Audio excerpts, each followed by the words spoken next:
Nous, notre slogan, c'est vraiment de dire aux gens, et on le dit tout le temps à nos clients, mais mangez moins de viande, mais mangez-la mieux. D'accord? Donc vous en mangez pas souvent, mais quand vous en mangez, vous prenez le temps de l'apprécier. Indirectement, vous respectez l'animal que vous mangez. Il y a une sorte de vénération quand même. Vous respectez la pâture qui a produit l'animal, vous respectez l'éleveur, mais à condition de ne pas en manger beaucoup et donc de ne pas nous demander d'intensifier notre système.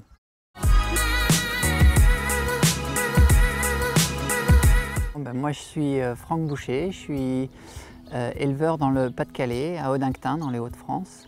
Et je suis éleveur parce que c'est ma passion, c'est comme ça, je suis né dedans et j'ai grandi là-dedans. Je m'occupe de la ferme de famille où on a décidé, donc quand je suis revenu il y a 15 ans, de faire de la viande de qualité avec un double raisonnement de chercher à faire la viande la meilleure possible et ça tout au long de l'année, ce qui n'est pas toujours évident de ne pas avoir de fluctuations dans la qualité et aussi de le faire de manière durable, écologiquement.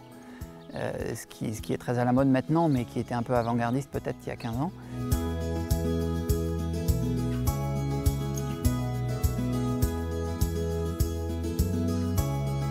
Donc moi je suis Pierre Boucher, je suis natif ici, je suis né sur l'exploitation et depuis que je sais que mon fils va s'installer vétérinaire, j'ai cédé mon entreprise de commerce de vêtements pour développer la vente directe de la production de notre ferme.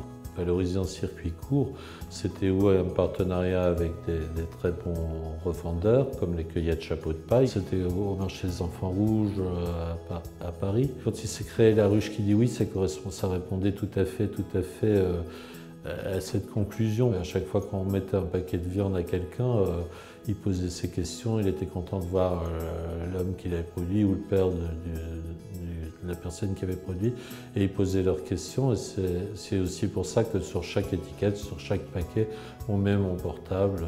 Mais c'est toujours dans l'esprit de communication. Moi j'ai plaisir à rencontrer, pour un paysan en retraite, c'est le rêve d'aller passer une ou deux journées à Paris, sorti de la campagne, d'aller rencontrer les petites Parisiennes 2 jours, c'est le bonheur.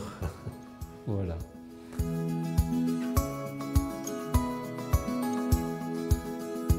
On prend notre temps, on fait les choses doucement et c'est le temps qui fait la qualité du produit.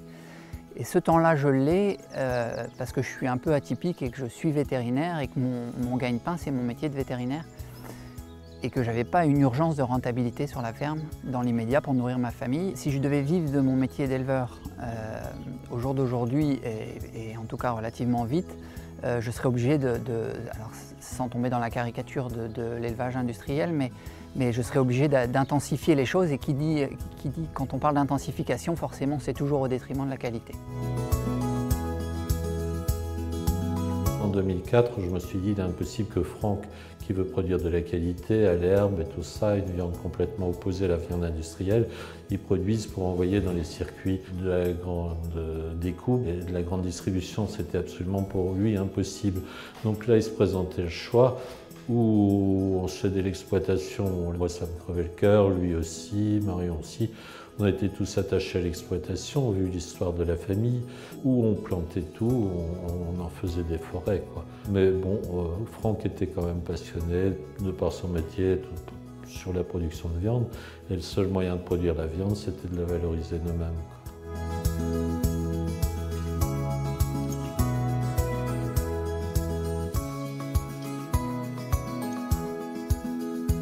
Donc pour faire notre petit système d'intégration verticale, on part de la ferme ici et on a un petit abattoir qui est à 10 km d'ici où les animaux se font abattre et puis après on réceptionne les carcasses dans un atelier de découpe qu'on a fait construire, ce qui nous permet de maîtriser la qualité sanitaire des produits.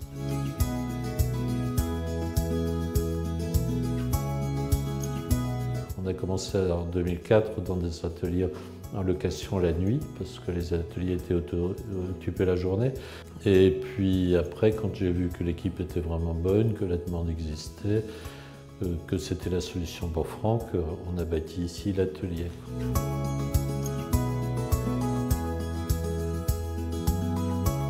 On essaie d'être autonome sur la ferme, c'est-à-dire que tout ce que mangent nos animaux, ou quasiment la totalité, c'est des aliments qui sont produits sur la ferme. On travaille beaucoup sur la qualité des aliments, on essaie d'aboutir à la qualité de la viande. Ça on passe inévitablement par le bien-être animal. S'il n'y a pas de bien-être animal, il ne peut pas y avoir de bonne qualité de produit. Nous, c'est notre quotidien. S'il n'y a pas de bien-être pour les animaux, il ne peut pas y avoir de bien-être pour l'éleveur. Notre écosystème avec la terre, c'est pareil. Votre bien-être d'éleveur, il est lié au bien-être de l'écosystème dans lequel vous êtes. Ça, j'en suis intimement persuadé.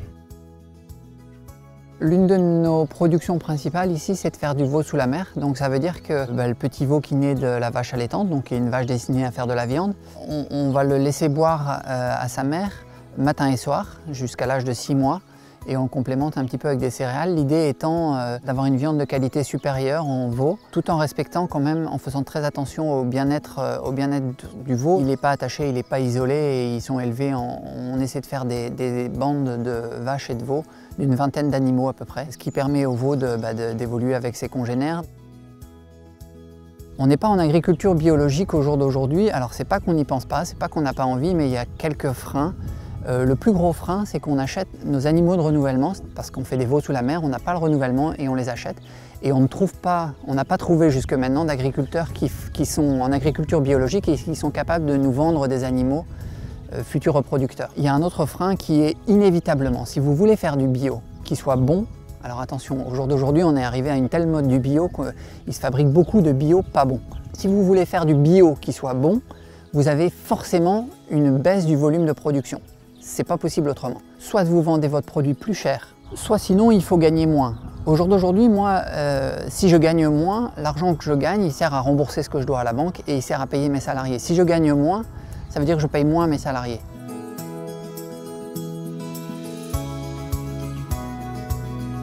Il n'y a aucune industrie qui met en place, même les voitures et tout ça, personne ne met en place une production sans savoir le prix final que ça sera vendu. Il n'y a que les producteurs agricoles qui mettent en place une production sans savoir si à la fin ça vaudra 10% plus que le prix de revient ou 20% moins que le prix de revient.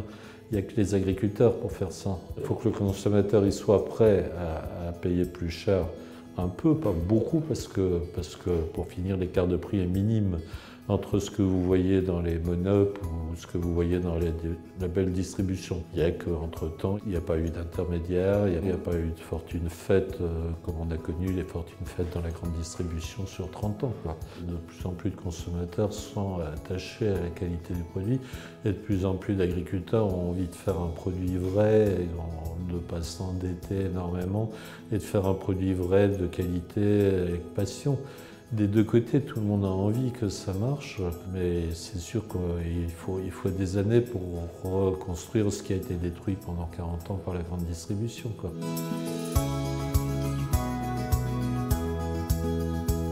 J'ai pas énormément d'inquiétude pour l'avenir de l'élevage en France parce que je rencontre énormément de gens, il y a énormément de savoir-faire, il y a énormément de gens passionnés et on a une vraie évolution des consommateurs en face et une vraie évolution une prise de conscience des gens qui sont à la recherche de bons produits et de produits respectueux de l'environnement.